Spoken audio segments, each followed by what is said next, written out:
Hey guys, so I had an issue with this Xbox original. The disc, like I plug it in and automatically the disk drive would open up on its own.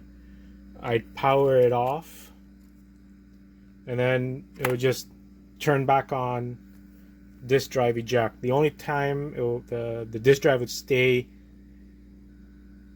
not eject would be with a game inside, and the console would never power off. I found that it had three little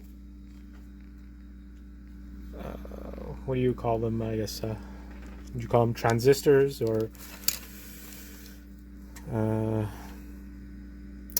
what are they called? Little components here on the mother drive that were all like puffed up and I guess corroded. Not sure how they got corroded, but definitely corroded. And there were these guys right here, 1, 2, and 3. So I switched.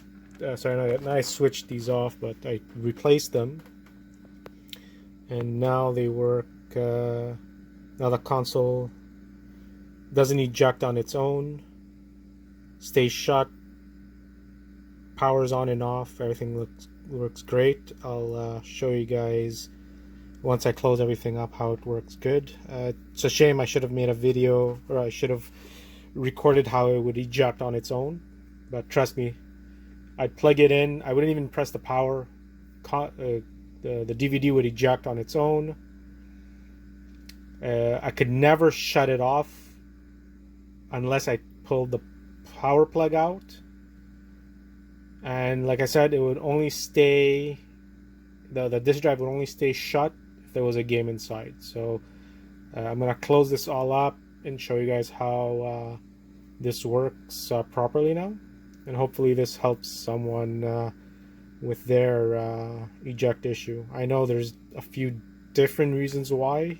People have mentioned traces that are corroded and stuff, but this console here didn't have that. It was literally those three components that I changed that were causing the problem. So give me a sec and I'll show you guys how everything works now.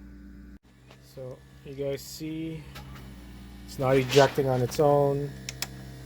I just powered on, and it's not ejecting or anything on its own like before.